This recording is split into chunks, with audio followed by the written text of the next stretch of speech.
मंडळी नमस्कार. मी आपल्या सर्वांचा मित्र डॉक्टर श्रीधर आघाव आपल्या सर्वांचं मनपूर्वक स्वागत करतोय. आज या व्हिडिओ शृंखलेच्या माध्यमातून मी थोडासा वेगळा आणि आपल्या सर्वांशी संबंधित असलेला विषय छेडण्याचा प्रयत्न करतोय. मंडळी, गेल्या काही वर्षापासून आपल्या समाजामध्ये, आपल्या देशामध्ये नव्हे तर संपूर्ण जगामध्ये ताणतणाव खूपच वाढलेले आहेत. याला इंग्रजीमध्ये टेन्शन असं म्हटलं जातं. हा एक मानसिक आजार आहे. मानसशास्त्राचे नियम असे सांगतात, आपला मेंदू फ्रेश राहिला पाहिजे, तरच आपल्याला विविध आजारापासून सुटका मिळू शकते. मग हे मानसिक संतुलन जेव्हा बिघडतं त्याला आपण साध्या भाषेमध्ये सायकिकपणा असं म्हणतो. आणि मग मानसोपचार तज्ज्ञाकडे आपण जातो आणि वेगवेगळ्या प्रकारचे गोळ्या औषधं आपण प्राशन करतो आणि शरीरावर आणखी विपरीत परिणाम होण्याची दाट शक्यता असते. मी आजच्या या भागामध्ये आपल्यासोबत चर्चा या विषयावर करणार आहे की आपलं मानसिक संतुलन जे आहे ते आपण तपासतो का? आपल्याला स्वतःमध्ये एवढी ताकद आहे की आपलं मानसिक संतुलन आपल्याला सहजपणे तपासता येतं.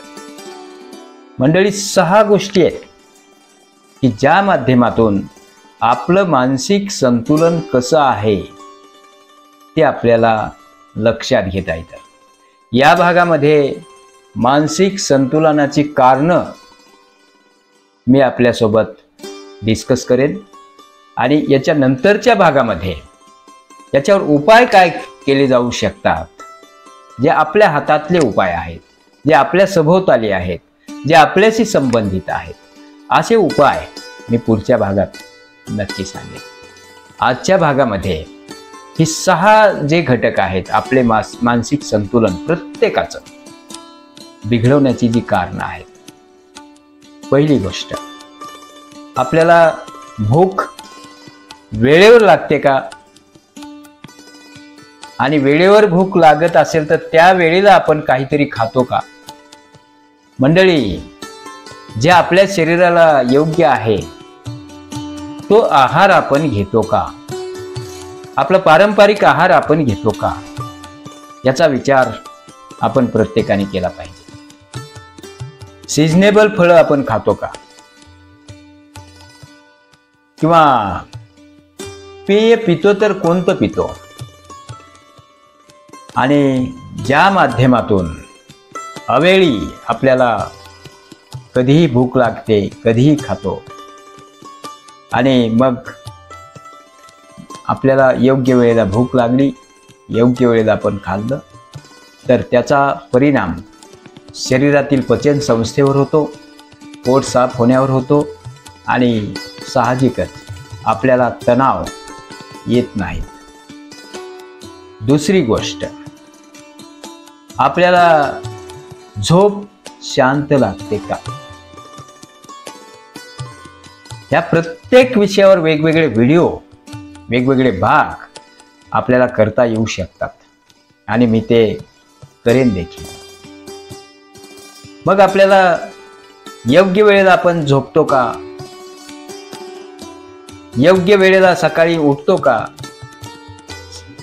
मानसिक आरोग्यशास्त्र असं सांगतं की 7 ते 8 तास झोपल्यानंतर मेंदू आपला आपोआप आपल्याला झोपेतून उठवतो आणि झोपेतून उठल्यानंतर लगेच आपल्याला फ्रेश वाटायला लागतं आणि दिवसभराची सगळी कामं करण्याचा उत्साह आपल्याला, आपल्या शरीरामध्ये ती ऊर्जा निर्माण होत असते. म्हणून झोप देखील आपल्याला आवश्यक आहे.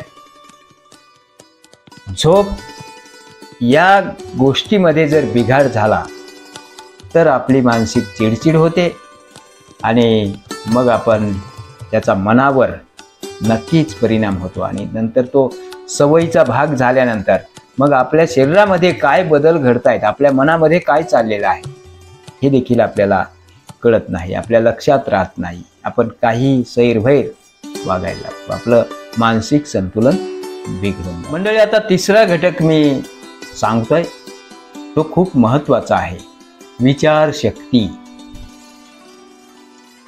मंडळी, आपल्या मेंदूमध्ये, मनामध्ये खूप विचार करण्याची ताकद सामावलेली आहे.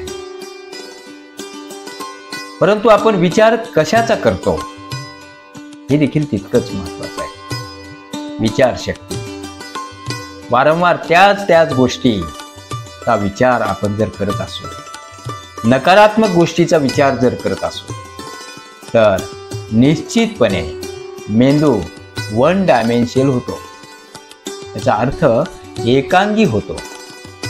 सकारात्मक विचार आपण केले पाहिजेत, पर्यावरणाचा विचार आपण केला पाहिजे, विचार चांगल्या पद्धतीने केले पाहिजे. पशु पक्ष्यांचं जीवन या बाबतीत देखील विचार आपण नेहमीच केला पाहिजे. वातावरणासोबत सम्मिलित आपण होण्याचा विचार केला पाहिजे. चौथा घटक आहे तो आपल्या प्रत्येकाशी संबंधित आहे, जो की सध्या आपण सर्वांनी मिळून मोडून टाकण्याच्या अवस्थेत आणलेला आहे. अतिशय विस्कटून तो घटक गेलेला आहे. तो म्हणजे नातेसंबंध.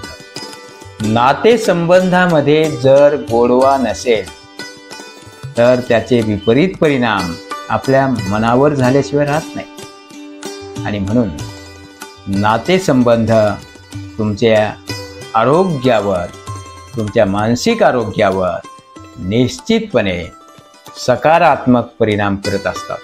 नातेसंबंध हे सुरळीत आणि सुरक्षित ठेवले पाहिजेत. हे नातेसंबंध बिघडल्यामुळे हे आपण मानसिक आजाराला सामोरं जात असतो. त्यानंतर अपयश किंवा अपयशाची भीती, अपयशाच्या व्याख्या. मंडळी, प्रत्येकाची यश आणि अपयशाची व्याख्या ही विभिन्न असते, वेगवेगळी असते. सध्या चंगळवादाचा काळ आहे, त्यामुळे साधी अभ्यास करणारे विद्यार्थी देखील थोडंसं जरी अपयश आलं तरी देखील त्यांच्या मनावर विपरीत परिणाम घडून आणतात. वेगवेगळ्या पद्धतीने ते विचार करतात, अगदी आत्महत्येच्या टोकापर्यंत देखील. ती विचारशक्ती जर सहन झाली नाही, म्हणून मानसशास्त्र असं तयार करायचं की ते पचवण्याची ताकद. अपयशाच्या व्याख्या खूप, संदर्भ आणि व्याख्या खूप बदलल्यात मंडळी. खूप छोट्या छोट्या गोष्टीचं देखील दुःख ही पिढी सध्या मनाला लावून घेते आणि मग त्याचे चटके आपल्या मेंदूला बसल्याशिवाय राहत नाही आणि माणूस एकांगी विचार करतो. आणि त्यानंतरचा जो घटक आहे तो आहे की एकटेपणा. एकटेपणा हा घटक. आपल्याला इतरांसोबत काही गोष्टी वाटून घेतल्या पाहिजेत, वाटून दिल्या पाहिजेत, त्यांच्याही मनातलं आपण जाणून घेण्याचा प्रयत्न केला पाहिजे. हे सध्या होताना दिसत नाही. आणि म्हणून प्रत्येकाला असं जेव्हा वाटेल की मी एकटा आहे, डिप्रेशनकडे, मानसिक असंतुलनाकडे जाणारी ही महत्त्वाची पायरी. मंडळी, अशा प्रकारचे हे 6 घटक आपल्या मानसिक आरोग्यावर विपरीत परिणाम घडवून आणतात. आणि ह्या 6 घटकावर आपण कसं नियंत्रण मिळवायचं हे अतिशय सोप्या शब्दामध्ये, जे की आपल्या सर्वांशी संबंधित आहे, ते मी पुढच्या भागामध्ये नक्कीच आपल्याला सांगणार आहे. तेव्हा हे सर्व भाग पाहण्यासाठी, ऐकण्यासाठी या सर्व व्हिडिओला आणि माझ्या चॅनलला आपण सबस्क्राईब करा, लाईक करा, शेअर करा ही विनंती. या मुद्द्यावर आता आपण इथं थांबूयात. सर्वजण आपल्या मानसिक आरोग्याची काळजी घेऊयात, कारण 10 ऑक्टोबर हा मानसिक आरोग्य दिन आहे मंडळी. 10 ऑक्टोबर हा मानसिक आरोग्य दिन मानसिक असंतुलनाकडे आपल्याला घेऊन जातोय की काय अशी भीती जर वाटत असेल तर आपण सर्वजण सर्वांची, आपल्या कुटुंबियांची, आपल्या नातेसंबंधियांची, आपल्या लेकराबाळांची अतिशय मनातून काळजी घेऊयात. या नोटवर मी आता इथे थांबतोय. धन्यवाद. नमस्कार.